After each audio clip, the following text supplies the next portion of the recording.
আজকের টপিকটা লেখা আছে, বুঝতেই পারছো, আয়নের ইলেকট্রন বিন্যাস। আগের দিন পরমাণু বা প্রসম পরমাণু নিউট্রাল অ্যাটমের ইলেকট্রন বিন্যাস লিখতে শিখে গেছো, পরমাণু ক্রমাঙ্ক 1 থেকে 36। আজকে কিছু আয়নের ইলেকট্রন বিন্যাস লিখতে শিখবো আমরা, কিভাবে আয়নের ইলেকট্রন বিন্যাস লেখা হয়। তার আগে জেনে যাও যে আয়ন কাকে বলে এবং কয় প্রকারের হয়। আয়ন দুই প্রকারের হয়, এটা আমরা জানি। আয়ন হয় ক্যাটায়ন,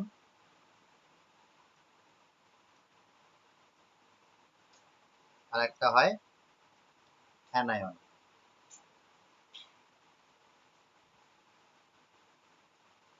ক্যাটায়ন কিভাবে তৈরি হয়?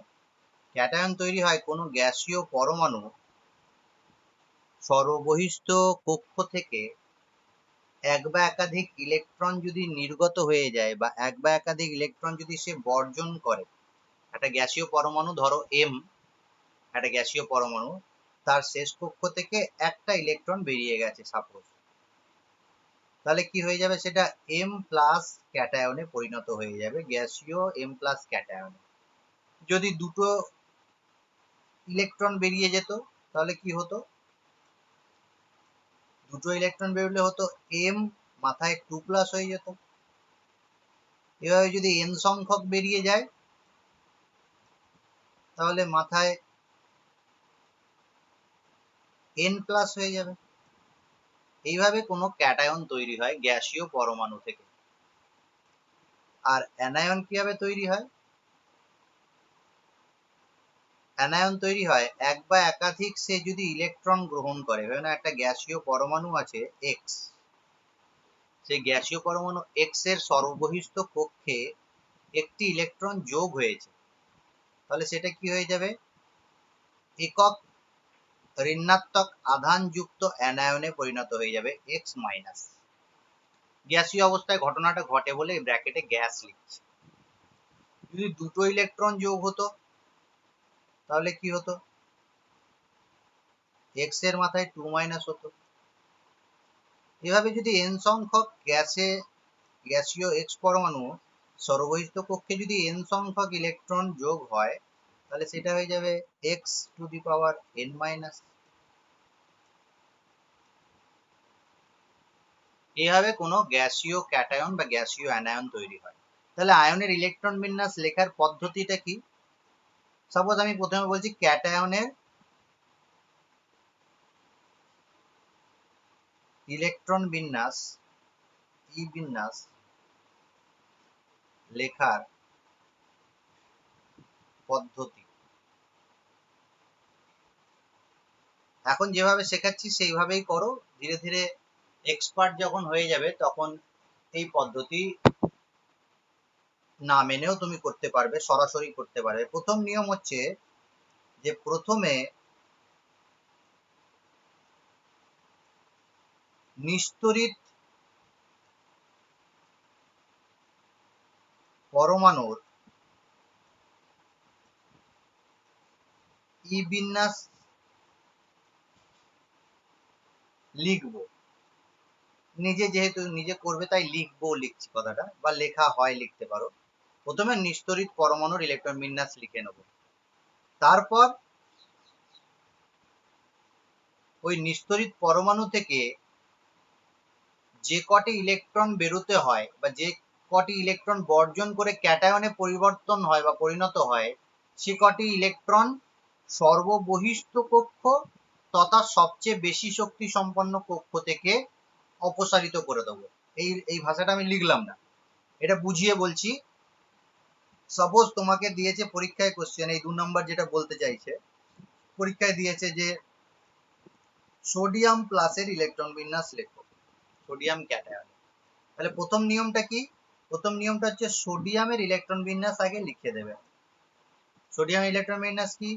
1s2 2s2 2p6 3s1, 11টা। এবার সোডিয়াম প্লাস বলেছে, এরপরে কি করব? সোডিয়াম প্লাস কটা ইলেকট্রন বেরোচ্ছে সোডিয়াম প্লাস হতে গেলে? সোডিয়াম থেকে একটি। এবার সেটা কোথা থেকে বের করব? সর্ববহিস্থ কক্ষ তথা সর্বোচ্চ শক্তি সম্পন্ন। এক্ষেত্রে কি সর্ববহিস্থ কক্ষ হচ্ছে 3s, আর এটার শক্তি সব থেকে বেশি, তাহলে এইখান থেকে ইলেকট্রন বেরিয়ে যাবে। তাহলে কি তৈরি হবে? 1s2 2s2 2p6। এই কক্ষ থেকে বেরিয়ে গেছে। যদি দুটো বেরোতে হয় তাহলে দুটো বেরোবে, তিনটে বেরোতে হলে তিনটে বেরোবে। কোথা থেকে বেরোবে? সর্ববহিস্থ কক্ষ থেকে। সাপোজ তোমাকে পরীক্ষায় লিখতে দিয়েছে Al3+ এর ইলেকট্রন বিন্যাস, তাহলে কিভাবে লিখবে? প্রথমে অ্যালুমিনিয়ামের ইলেকট্রন বিন্যাস লিখবে নিয়ম অনুযায়ী। তুমি যখন শিখে যাবে তখন তুমি ডাইরেক্ট Al3+ বা সোডিয়াম প্লাসের ডাইরেক্ট লিখে দিতে পারবে, এই নিস্তড়িত পরমাণু লিখতে হবে না। কিন্তু প্রথম দিকে তুমি এই প্র্যাকটিসটা করবে যেটা শেখাচ্ছি। তাহলে Al3+ এর ইলেকট্রন বিন্যাসটা লিখে দেখাও কিভাবে লিখবে আর কি হবে সেটা। তাহলে Al3+ এর যখন ইলেকট্রন বিন্যাস লিখতে দেবে তখন অ্যালুমিনিয়াম আগে লিখে নেবে 1s2 2s2 2p6 3s2 3p1। তিনটে ইলেকট্রন বেরোচ্ছে, মাথায় 3+ আছে, তাহলে সর্ববহিস্থ কক্ষ থেকে 3s থেকে আর 3p থেকে, 3p থেকে একটা, 3s থেকে দুটো, 1s2 2s2 2p6 এ শেষ হয়ে যাবে। এই দুটো কক্ষ থেকে ইলেকট্রন বেরিয়ে গেল, সেই কক্ষগুলো লিখতে হবে না। মানে এখানে 3s0 আর 3p0 লেখার দরকার নেই। আর অ্যালুমিনিয়ামের ইলেকট্রন বিন্যাস লেখার পর অযুগ্ম ইলেকট্রন সংখ্যা বের করতে পারবে, তাহলে অ্যালুমিনিয়াম 3+ এর ইলেকট্রন বিন্যাস লেখার পর অ্যালুমিনিয়াম 3+ এর অযুগ্ম ইলেকট্রন সংখ্যা বের করতে পারবে। এইটা করে দেখাও দেখি, ক্যালসিয়াম 2+ এর ইলেকট্রন বিন্যাস লিখে দেখাও। ডাইরেক্ট যদি লিখতে পারো তাহলে ডাইরেক্ট লিখবে, তবে আমি বলবো এইভাবে লেখার আগে অভ্যাস করে নাও, প্রসম পরমাণু বা নিস্তড়িত পরমাণু, তারপর ক্যাটায়নের ইলেকট্রন বিন্যাস লিখবে। তাহলে ক্যালসিয়াম 2+ লিখে দেখাও।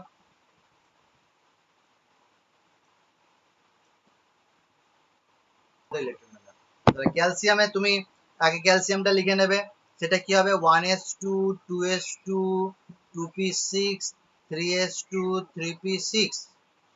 এরপর 4s1 করলেই হয়ে যাবে, সরি 4s2 করলেই হয়ে যাবে, কিন্তু দুটো প্লাস আছে তার মানে দুটো বেরিয়ে গেছে, 4s থেকে ইলেকট্রন বেরিয়ে গেছে, তাহলে এইটা লিখলেই হবে। এটা দেখো আর্গনের ইলেকট্রন বিন্যাস, 18টা ইলেকট্রন আছে, এটা অ্যাকচুয়ালি আর্গনের ইলেকট্রন বিন্যাস ক্যালসিয়াম 2+। পটাশিয়াম প্লাসও লিখতে পারি আমরা, পটাশিয়াম প্লাসও দেখবে আর্গনের ইলেকট্রন বিন্যাসই হবে। পটাশিয়াম প্রথমে লিখলাম, পটাশিয়াম লিখলাম 1s2 2s2 2p6 3s2 3p6 4s1। সেই 4s1 থেকে একটা ইলেকট্রন বেরিয়ে যাবে, তাহলে হয়ে যাবে 1s2 2s2 2p6 3s2 3p6 হয়ে গেল। এটাও আর্গনের ইলেকট্রন বিন্যাসের মতো। এইভাবে ক্যাটায়নের ইলেকট্রন বিন্যাস লিখতে হয়। কিন্তু সন্ধিগত মৌল যদি থাকে, খুব ইম্পর্টেন্ট, স্টার দিয়ে লিখছি, হ্যাঁ, সন্ধিগত মৌল যদি হয়,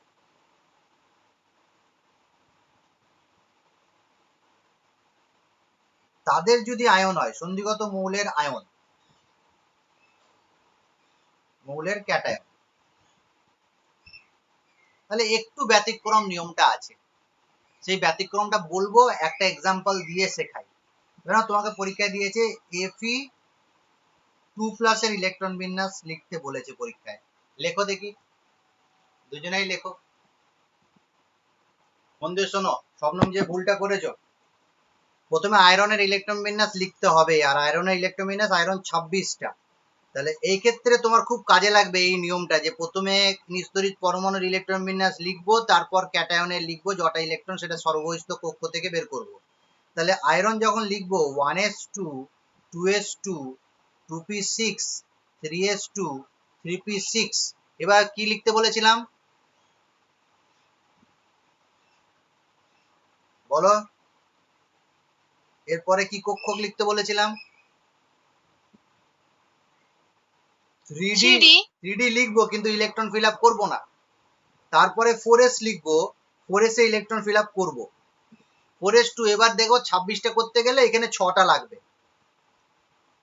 এইখানে খুব ইম্পর্টেন্ট জিনিস আছে। এবার তুমি জানতে পারবে যে আমি কেন 4s কে বাইরে লিখতে বলেছিলাম। তুমি যেটা বললে, তুমি বললে 4s2 3d4 বললে, যদি 3d4টাকে পরে লেখো তাহলে তুমি 3d4ই বলবে, কিন্তু মেঘা যেটা বলেছে একদম সঠিক বলেছে, সর্ববহিস্থ কক্ষটা এটা, এটা সর্ববহিস্থ কক্ষ।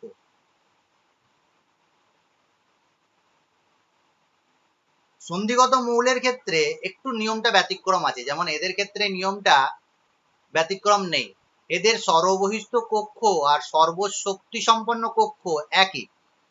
যেমন সোডিয়ামের ক্ষেত্রে সোডিয়ামের 3s হচ্ছে সর্ববহিস্থ কক্ষ এবং সর্বোচ্চ শক্তি সম্পন্ন কক্ষ।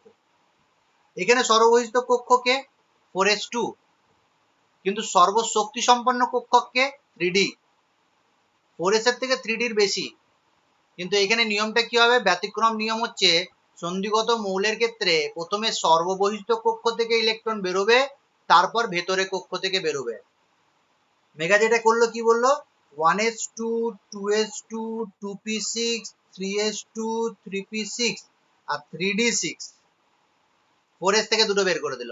আর তুমি কি করলে, তুমি 4s2 থেকে বের করলে না, তুমি কোথা থেকে বের করলে, 3d6 থেকে বের করলে। তাই তোমার ইলেকট্রন বিন্যাসটা হয়ে গেল 3d4 4s2। বোঝাতে পেরেছি শবনম? হ্যাঁ স্যার। তাহলে এটা ভুল। মেগা কিভাবে করলে আমি জানি না, আগে করেছিলে নাকি? না স্যার, প্রথম আচ্ছা, তাহলে আয়রন 3+টা করো, কত হবে আয়রন 3+?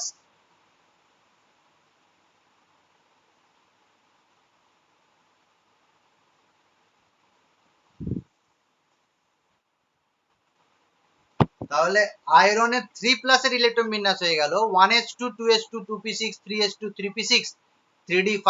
কারণ দেখো 4s থেকে দুটো বেরিয়েছে, 3d6 থেকে একটা বেরোচ্ছে। এটা খুব বেশি ইম্পর্টেন্ট, পরীক্ষায় দেয়। Fe Fe2+ Fe3+ বা Fe2+ Fe3+ এর ইলেকট্রন বিন্যাস লেখো। দুজনাই বুঝতে পেরেছো কিনা বলো। এখান থেকে একটা কোশ্চেন লেখাবো, সেই কোশ্চেনটা পরের পাতায় আমি লিখছি, তোমরা খাতায় লেখো। বুঝতে না পারলে আমাকে বলবে, আমি শিখিয়ে দেবো। এই আয়রন বা সন্ধিগত মৌলের আয়নের ইলেকট্রন বিন্যাস লিখতে একটু অসুবিধা হয় এমনি নর্মাল ক্যাটায়নের তুলনায়, যেমন ওই সোডিয়াম বা পটাশিয়াম বা ক্যালসিয়াম, এদের ইলেকট্রন বিন্যাস থেকে সন্ধিগত একটু আলাদা। কোশ্চেনটা লিখে রাখো, Fe2+ এবং Fe3+ এর ইলেকট্রন বিন্যাস লেখো। এরপরে যে কোশ্চেনটা দেয়, এদের মধ্যে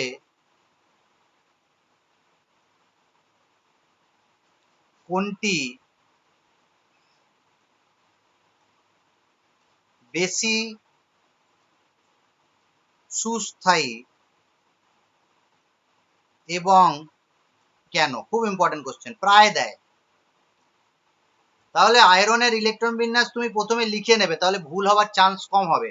কিন্তু যারা শিখে যায়, ধীরে ধীরে যারা শিখে যায়, তারা ডাইরেক্ট লিখে দিতে পারে Fe2+ আর Fe3+ এর ইলেকট্রন বিন্যাস কি হবে। Fe2+ হচ্ছে আর্গন 3d6 আর Fe3+ হচ্ছে আর্গন 3d5। ঠিক লিখেছি তো?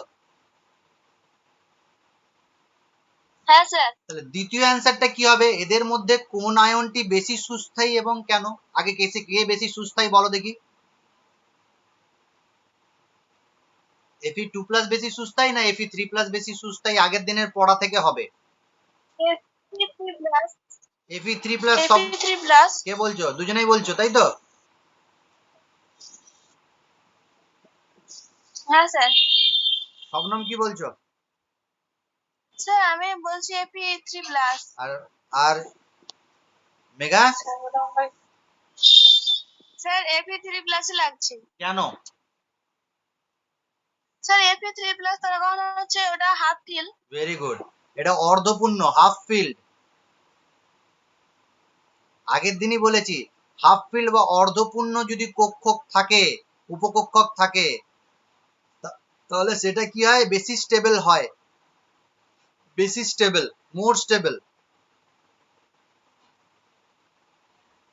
ওয়াই, কেন বেশি স্টেবল, সেটার কারণ বলেছিলাম, বলো।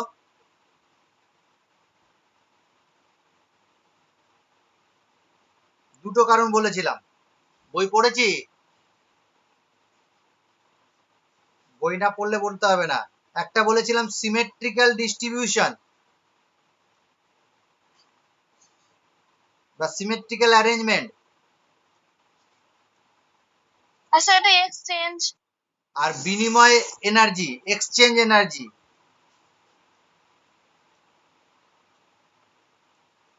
এক্সচেঞ্জ এনার্জি বেশি, এই দুটো কারণের।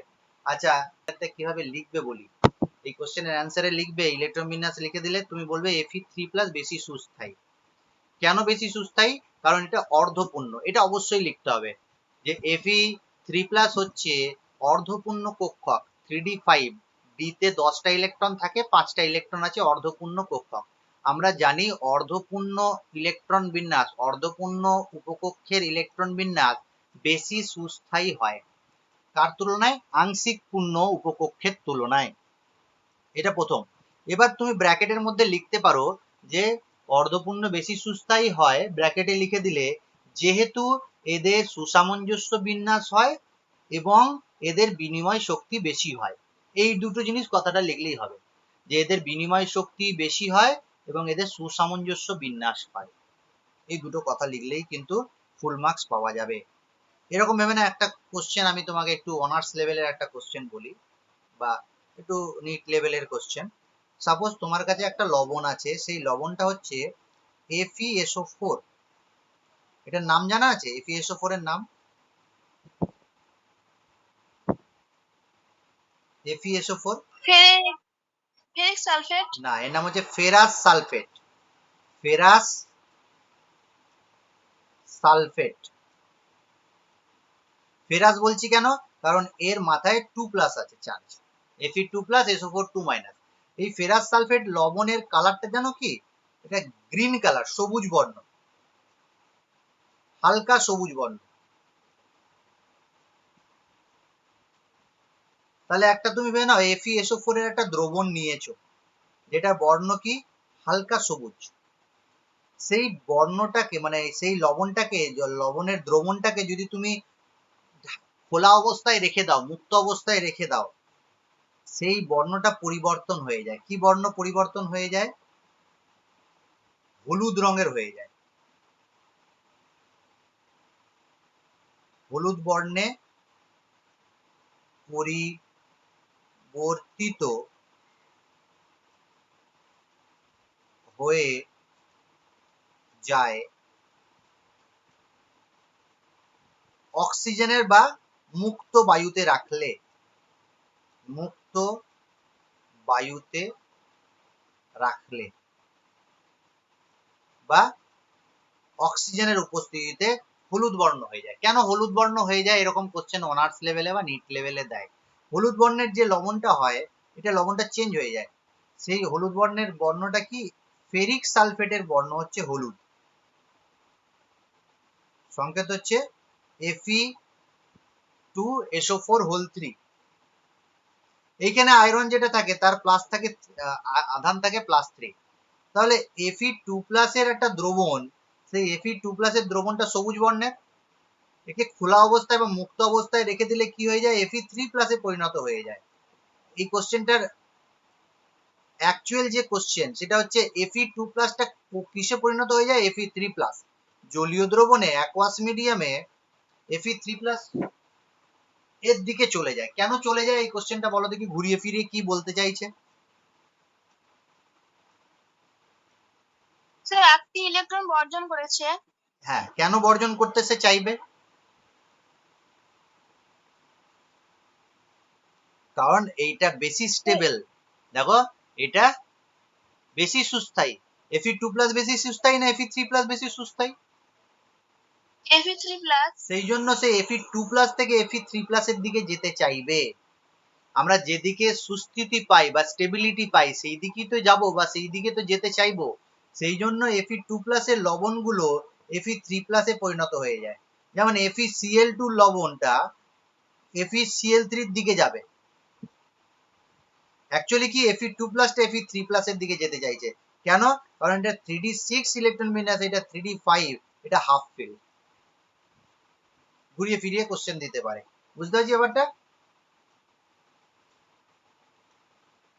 হ্যাঁ স্যার। তাহলে তুমি এটা করে দেখাও দেখি, Cu+ এবং Cu2+ ইলেকট্রন বিন্যাস লিখে দেখাও। Cu+ আর Cu2+ ইলেকট্রন বিন্যাস লেখো। একদম সঠিকভাবে করবে, ভুল করবে না। ঠিক আছে, তাহলে আমরা কি জানলাম?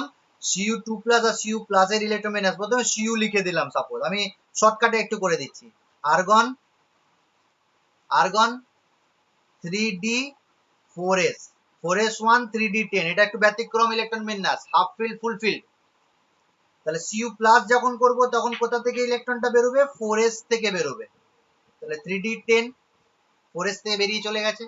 আর Cu2 প্লাস যখন করব তখন 4s থেকে একটা 3d থেকে একটা, তাহলে আর্গন 3d9। এবার এখানে যে কোশ্চেনটা আছে, এখানে একটু জটিল কোশ্চেন আছে, এটা জানতে গেলে ক্লাস 12-এ তোমাকে যেতে হবে। এখন তোমাকে যদি জিজ্ঞাসা করে যে Fe প্লাস Cu প্লাস আর Cu2 প্লাস কে বেশি স্টেবল এবং কেন, তাহলে একটু গোলমাল হয়ে যাবে। তাহলে এটা আমি তোমাদেরকে এক্সট্রা একটা কোশ্চেন দিয়ে রাখলাম, যদি 11-এ এটা দেয় না, এটা 12-এর কোশ্চেন, কিন্তু তোমাদেরকে একটু এক্সট্রা কোশ্চেন আমি দিয়ে রাখলাম যে Cu প্লাস আর Cu2 প্লাস যে বেশি স্টেবল হবে এবং কেন হবে, তুমি একটু ইউটিউব সার্চ করবে। স্যার Cu প্লাস হবে না? হ্যাঁ, অত সহজ নয় বলেই তো বলছি, ইউটিউব সার্চ করবে।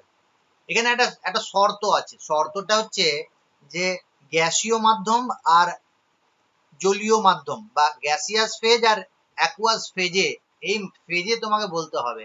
মানে তোমার চোখে দেখলে কি মনে হবে? Cu প্লাস বেশি স্টেবল Cu2 প্লাস থেকে, Cu প্লাস বেশি স্টেবল Cu2 প্লাস থেকে, কিন্তু এখানে শর্ত আছে, তুমি একটু সার্চ করো, আমি নেক্সট দিন বলবো তোমাকে এগুলো। Cu প্লাস আর Cu2 প্লাস এর বেশি স্টেবিলিটিটা বলবো, কিন্তু দেখবে গ্যাস ফেজ আর অ্যাকুয়াস ফেজ, কোশ্চেনটা একটু দেখবে, ইউটিউবে সার্চ করে দেখবে কি দেয়, দেখবো। আর এমনি আনপেয়ার্ড ইলেকট্রন বার করতে দিলে পারবে তো? Fe2 প্লাস এ অযুগ্ম ইলেকট্রন সংখ্যা কত? আর Fe3 প্লাস এ অযুগ্ম ইলেকট্রনের সংখ্যা কত?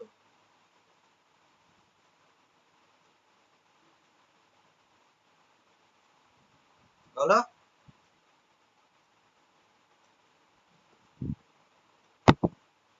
Fe2 প্লাস অযুগ্ম ইলেকট্রনের সংখ্যা কত? 4টি। 4টি, একদম ঠিক আছে। 4টে, এখানে একটা দুটো তিনটে চারটে পাঁচটা, এখানে পেয়ার্ড হয়ে যাবে, তাহলে 4টি। আর Fe3 প্লাস এর অযুগ্ম ইলেকট্রনের সংখ্যা 5টা, 5টাই অযুগ্ম, 5টাই থাকে।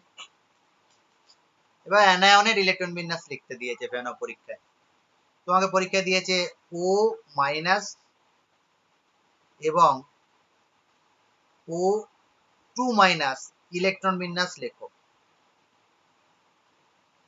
একই নিয়ম, কি নিয়ম? প্রথমে তুমি করবে অক্সিজেনের ইলেকট্রন বিন্যাস আগে লিখে নেবে, 1s2 2s2 2p, 2p কি হবে? 2p4। 2p4। তাহলে O মাইনাস এর ইলেকট্রন বিন্যাস কি হবে? 1s2 2s2 2p5। Very good, 1s2 2s2 2p5। আর O2 মাইনাস এর ইলেকট্রন বিন্যাস কি হবে? 1s2 2s2 1s2 2s2 2p6। এইভাবে অ্যানায়নের ইলেকট্রন বিন্যাস তোমাকে লিখতে হবে। সাপোজ পরীক্ষায় দিয়েছে N3 মাইনাস ইলেকট্রন বিন্যাস লেখো দেখি। নাইট্রোজেন 3 মাইনাস,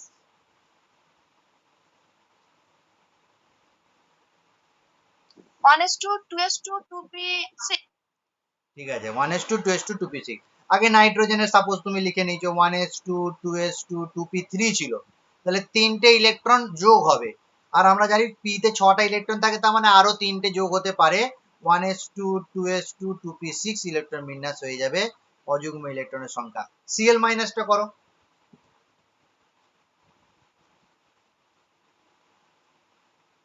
এর অযুগ্ম সেটা ইলেকট্রন আর্গনের মতো হবে। আর্গন, ভেরি গুড, আর্গনের মতো হয়ে যাবে, 1s2 2s2 2p6 3s2 3p6, মানে আর্গনের মতো ইলেকট্রন বিন্যাস। এখান থেকে একটা কোশ্চেন দেয় বলে আমি এটা বললাম তোমাদের। তোমার পরীক্ষায় যে কোশ্চেন দেয় সেটা বলবে আর্গনের মতো ইলেকট্রন বিন্যাস যুক্ত বা বিশিষ্ট একটি ক্যাটায়ন এবং একটি অ্যানায়ন সংকেত লেখো বা নাম লেখো। একটা ক্যাটায়নের নাম বলো আর একটা অ্যানায়নের নাম বলো।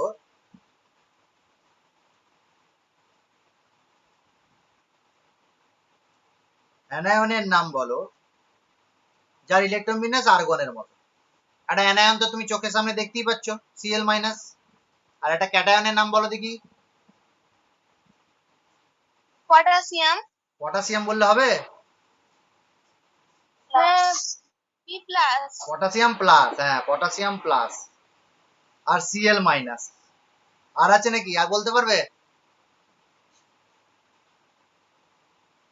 না স্যার। পারবে? ভালো করে ভেবে বলো। আর্গনের ইলেকট্রন বিন্যাস হ্যাঁ হচ্ছে sir. 1s2 2s2 calcium 2p6। P plus হবে। Very good. 2p6 3s2 3p6। তাহলে পটাশিয়াম হবে যেমন, তাহলে ক্যালসিয়াম 2 প্লাসও হবে। আর ক্লোরিনের যেমন Cl মাইনাস হবে, তাহলে আর কার হবে বলো দেখি? Sulphur. Sulphur 2 minus. Very good, sulphur 2 minus. তাহলে বুঝতে পেরে গেছো। সালফার হচ্ছে 16, দুটো যোগ হচ্ছে, তাহলে 18 হয়ে গেল। ক্যালসিয়াম ছিল 20, দুটো বেরিয়ে যাচ্ছে, তাহলে 18 হয়ে গেল। ক্লোরিন ছিল 17, একটা যোগ হচ্ছে, তাহলে Cl মাইনাস আর্গন হয়ে গেল। পটাশিয়াম ছিল 19, একটা বেরিয়ে যাচ্ছে, তাহলে এইগুলো সবারই ইলেকট্রন বিন্যাস আর্গনের মতো। যদি তোমাকে পরীক্ষা দিয়ে দেয় নিয়নের ইলেকট্রন বিন্যাসের মতো কোন ক্যাটায়ন আর অ্যানায়নের ইলেকট্রন বিন্যাস আছে বলো? Sodium plus O 2 minus. Very good, sodium plus O2 minus, শিখে গেছো। আর আছে নাকি? হ্যাঁ স্যার। বলো।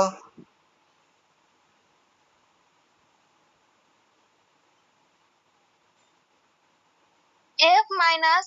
F minus, very good.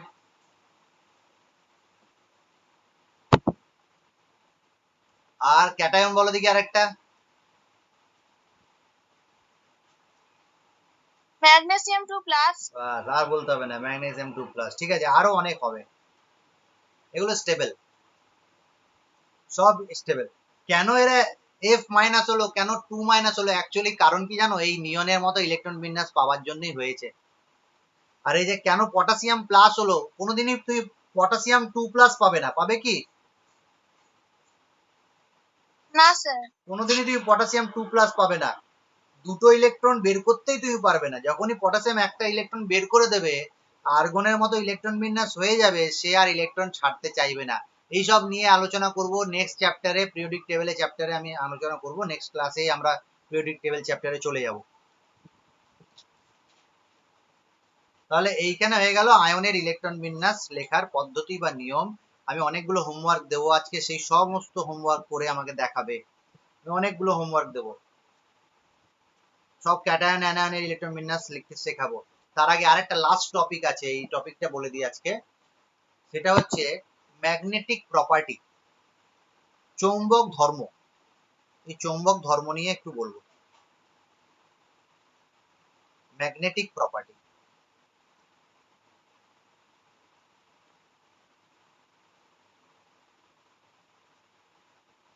Magnetic প্রপার্টিটা ডিটেলসে আছে আমাদের ক্লাস 12 এর প্রথম চ্যাপ্টারে। সেখানে আমি আরো ডিটেলসে বলবো। আজকে ক্লাস 11 এর যেটুকু আছে সিলেবাসে সেইটুকু বলবো। চৌম্বক প্রকৃতি বা চৌম্বক ধর্ম এর মাধ্যমিক লেভেলেও পড়েছো হয়তো কোথাও না কোথাও, আমাদের ফিজিক্সে বা ফিজিক্যাল সায়েন্সে ফিজিক্স পার্টটাতে হয়তো পড়েছো, বা ক্লাস 11এও ম্যাগনেট আছে কিনা জানি না আমি ফিজিক্সে।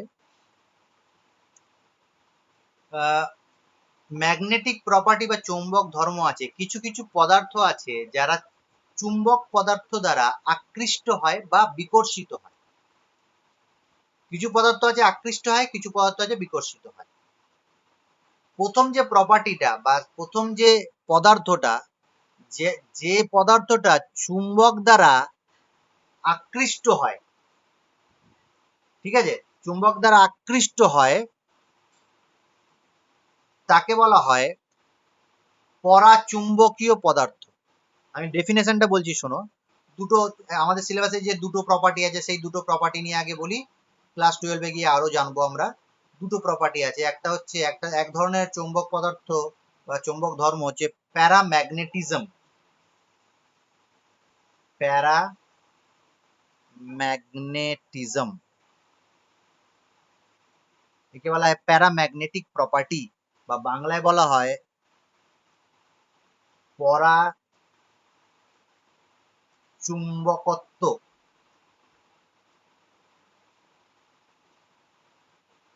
বা পরাচুম্বক পদার্থ।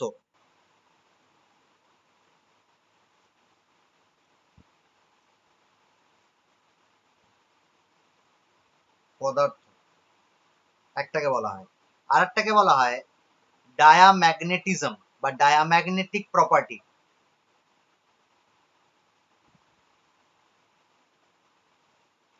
ডায়াম্যাগনেটিজমকে বাংলায় বলা হয় তিরস চুম্বকত্ব। তিরস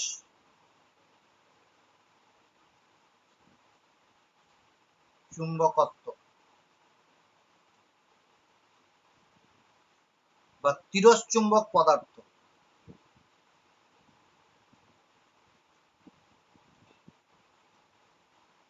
অর্থাৎ যাদের যে সকল পদার্থের প্যারাম্যাগনেটিজম বা পরাচুম্বকত্ব দেখা যায়, ধর্ম দেখা যায়, তাদেরকে বলা হয় পরাচুম্বক পদার্থ।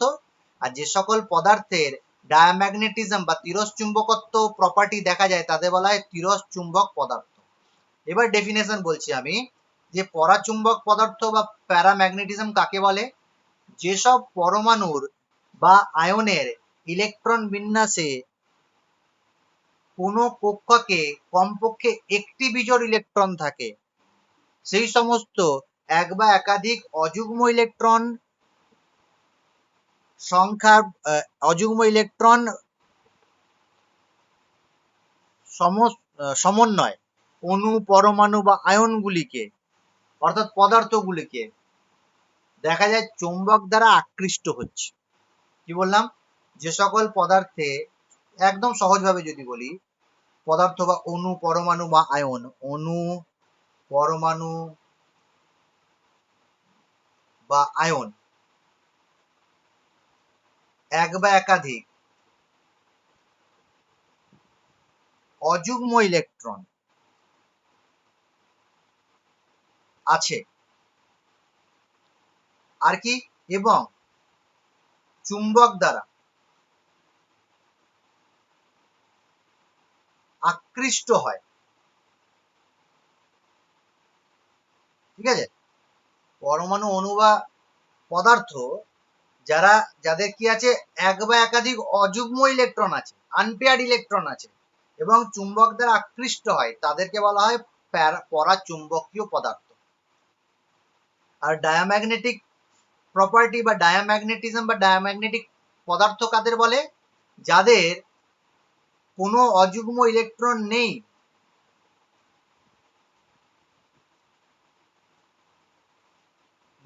অর্থাৎ সবগুলোই যুগ্ম আছে,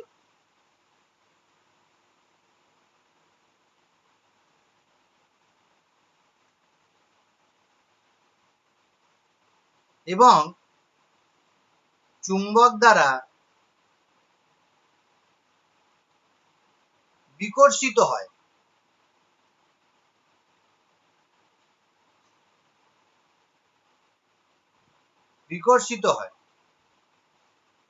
রিপালশন দেখা যায় চুম্বক দ্বারা মৃদুভাবে, মানে খুব স্ট্রংলি নয়, মৃদুভাবে বিকর্ষিত হয়, তাদেরকে বলা হয় ডায়াম্যাগনেটিক প্রপার্টি। তাহলে প্যারাম্যাগনেটিক আর ডায়াম্যাগনেটিক কাকে বলে বুঝতে পারছি? মানে তোমাকে সাপোজ এরকম কোশ্চেন দিয়েছে, লিথিয়াম এটা প্যারাম্যাগনেটিক না ডায়াম্যাগনেটিক, তাহলে তুমি কি করবে? প্রথমে ইলেকট্রন বিন্যাস করব। ভেরি গুড, ইলেকট্রন বিন্যাস করবে। তারপরে কি দেখবে? জোড় বিজোড় ইলেকট্রন সংখ্যা। হ্যাঁ, যেমন লিথিয়াম 1s2 2s2, তাহলে কি এখানে এটা একটা বিজোড় আছে, তার মানে এটা পরাচুম্বকীয় না ডায়াচুম্বকীয়, তিরস্চুম্বকীয়? প্যারাম্যাগনেটিক না ডায়াম্যাগনেটিক? পরাচুম্বকীয়। এটা প্যারাম্যাগনেটিক প্রপার্টি আছে বা প্যারাম্যাগনেটিক পদার্থ এটা। ঠিক একই রকম ভাবে বেরিলিয়াম কি হবে?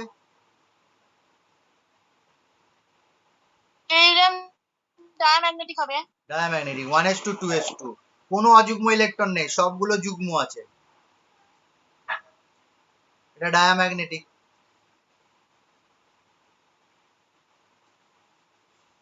বোঝাতে পারছি তাহলে প্যারাম্যাগনেটিক আর ডায়াম্যাগনেটিক কাকে বলে? তাহলে হ্যাঁ তোমাকে স্যার। তোমাকে না এরকম কোশ্চেন দিয়েছে, Fe2 প্লাস প্যারাম্যাগনেটিক না ডায়াম্যাগনেটিক? আচ্ছা Fe2 প্লাসটা বাদ দাও, তোমাকে দিয়েছি CO2 প্লাস, কোবাল্ট দিচ্ছি না, আমি তোমাকে দিচ্ছি সোডিয়াম প্লাস। সোডিয়াম, সোডিয়াম বলো দেখি প্যারাম্যাগনেটিক না ডায়াম্যাগনেটিক?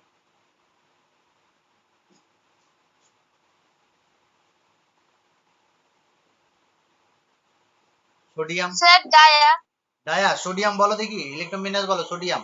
না স্যার, না স্যার, কি হবে বলো? সোডিয়াম 11, 1s2 2s2 2p6 আর 3s1। তাহলে প্যারা না ডায়া?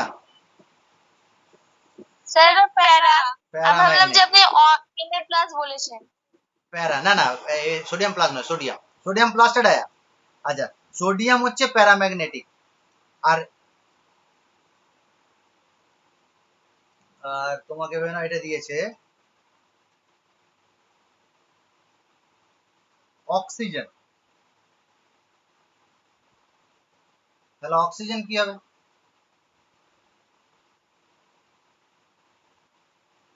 Sir dia.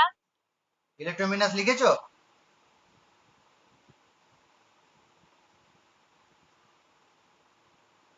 আগের দিন শেখালাম যে মাথায় ইলেকট্রন দেখে বুঝলে হবে না, বক্স করতে হবে। ডায়া হচ্ছে অক্সিজেন, 1s2 2s2 2p4। দুটি অযুগ্ম ইলেকট্রন থাকছে, এটা প্যারা হচ্ছে। প্যারা হচ্ছে, তাহলে ডায়া বলছো কেন? এবার আমার কোশ্চেন হচ্ছে সোডিয়ামও প্যারাম্যাগনেটিক আর অক্সিজেনও প্যারাম্যাগনেটিক। এখন তোমাকে যদি প্রশ্ন করে যে কে বেশি প্যারাম্যাগনেটিক, তাহলে কি বলবে?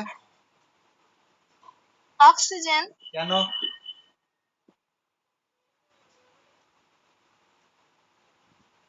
কেন? অক্সিজেনের মানে অযুগ্ম ইলেকট্রনের সংখ্যা বেশি।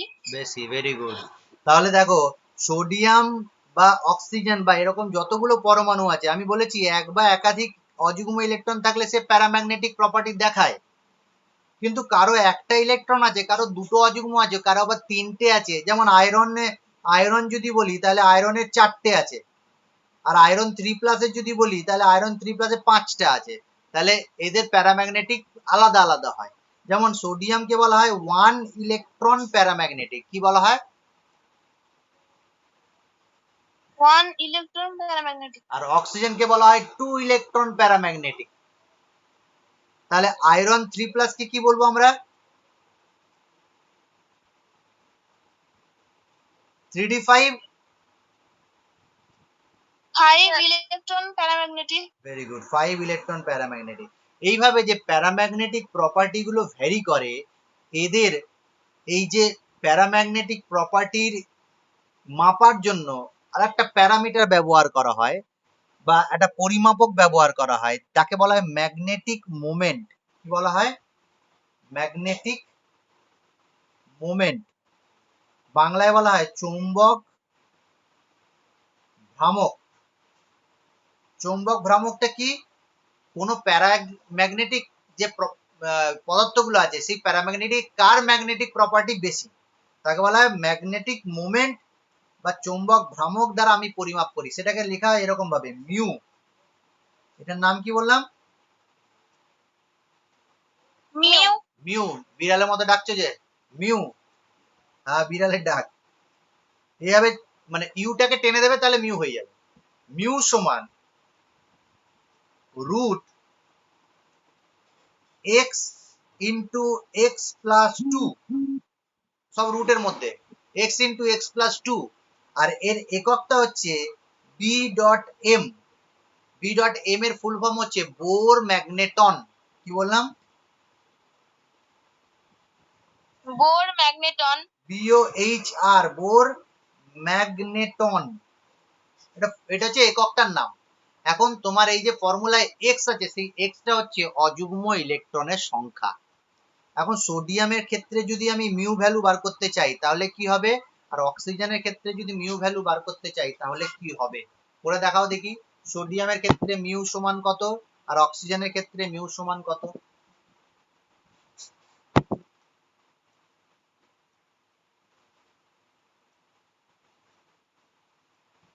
রুট 1 ইন্টু 1+2 বিএম, অর্থাৎ রুট 3 বিএম। আর অক্সিজেনের ক্ষেত্রে মিউ কত, রুট 2 ইন্টু 2+2 বিএম। তাহলে মিউ সমান কত হয়ে গেল, রুট 8 বিএম। তাহলে ম্যাগনেটিক মোমেন্ট থেকে তুমি বলতে পারবে যে কার ম্যাগনেটিক প্রপার্টি বেশি বা কার প্যারাম্যাগনেটিজম বেশি। আচ্ছা তাহলে বেরিলিয়ামের ম্যাগনেটিক মোমেন্ট বের করো দেখি, বেরিলিয়ামের ক্ষেত্রে মিউ কত?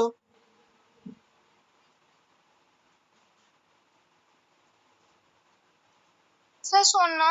0। বেরিলিয়ামের ইলেকট্রন বিন্যাস 1s2 2s2, কোনো অযুগ্ম ইলেকট্রন নাই, তাহলে 0 into 0 plus 2 BM, that is 0 BM. তাহলে ডায়াম্যাগনেটিকের মিউ ভ্যালু কত হবে? 0। 0 হবে। তাহলে ডায়াম্যাগনেটিক মানে সবগুলোরই 0 হবে।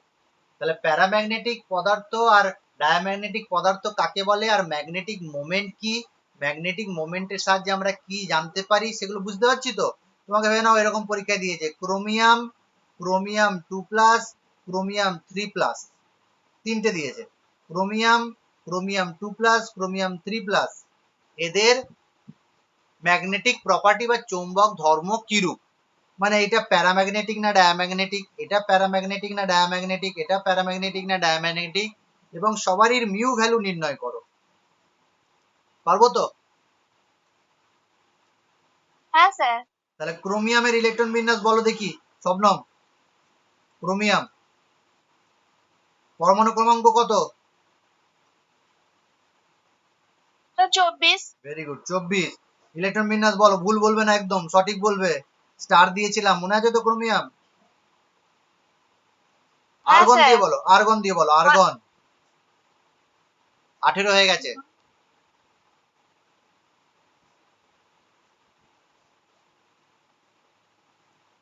বা 1s2 করেই বলো। Sir 3d 5 4s1। হ্যাঁ, এই জন্যই তোমাদেরকে এত ভালোবাসি, একদম ঠিকঠাক বলেছো। 3d5 4s1, half feel half feel. তাহলে অযুগ্ম ইলেকট্রনের সংখ্যা কত?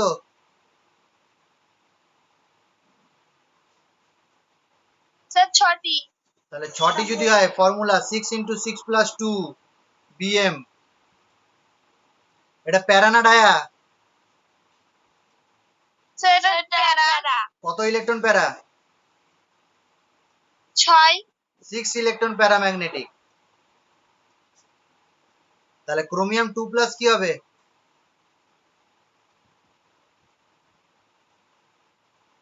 Argon 3d4। 3d4, একদম ঠিক, 3d4। তাহলে অযুগ্ম ইলেকট্রন সংখ্যা কত?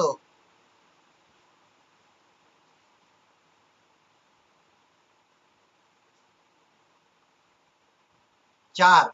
4টি। আর ক্রোমিয়াম 3+ কি হবে? Argon 3d3। Argon 3d3। এটা প্যারা না ডায়া? এটা প্যারা।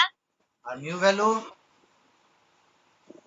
Sir 3 into root 3 into 3 plus 2। Root 3 into 3 plus 2 BM. তাহলে সবারই ম্যাগনেটিক মোমেন্ট আর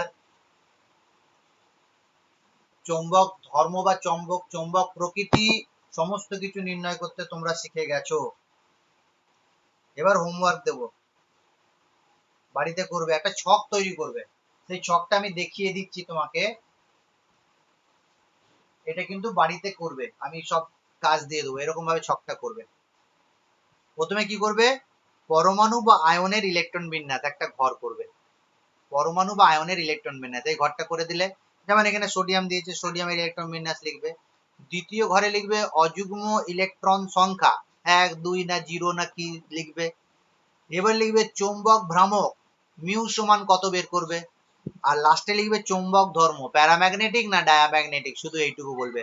আমি এটা ছবি একটা দেখিয়ে দেবো, উদাহরণ ছবি দিয়ে দেবো। আর এই যে হোমওয়ার্ক গুলো আমি অনেকগুলো তোমাকে দিচ্ছি, হোমওয়ার্ক হোয়াটসঅ্যাপে পাঠাচ্ছি, সেই হোয়াটসঅ্যাপে যে যে কাজগুলো দেবো সবগুলোই করবে, আমি এখন ভিডিওতেও লিখে দেবো। তাহলে এই ছকটা কি, পরমাণু বা আয়নের ইলেকট্রন বিন্যাস, অযুগ্ম ইলেকট্রনের সংখ্যা, চৌম্বক ভ্রামক আর চৌম্বক প্রকৃতি। বুঝতে পেরেছি? হ্যাঁ স্যার। এবার আমি হোমওয়ার্ক গুলো দিচ্ছি, এখানেই দিয়ে দিই, তাহলে যারা ইউটিউবে ভিডিওটা দেখবে তারাও কাজটা করতে পারবে, বাড়িতে বসে বসে সে করবে। অনেকগুলো দেবো। দেখো, lithium, lithium plus, beryllium, beryllium 2 plus, sodium, sodium plus, magnesium, magnesium 2 plus, aluminium, aluminium 3 plus, potassium, potassium plus, calcium, calcium 2 plus, iron, iron 2 plus, iron 3 plus, খুব important, cobalt, cobalt 2 plus, cobalt 3 plus, nickel 2 plus, copper, copper plus, copper 2 plus, chromium, chromium 2 plus, chromium 3 plus, chromium 6 plus.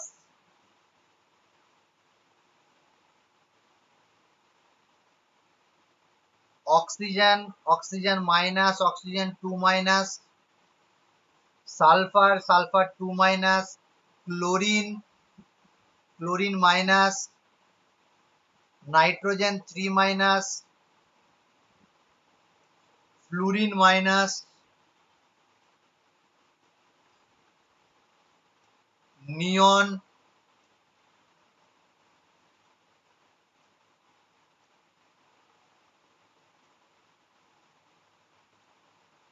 Manganese 2 plus, arsenic, arsenic 3 plus.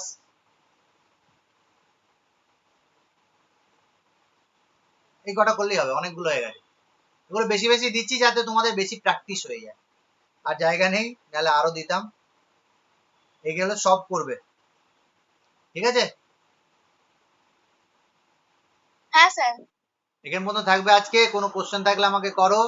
আজকে এটা record করব, মানে record হয়েছে, এটা আজকে আমি upload করবই।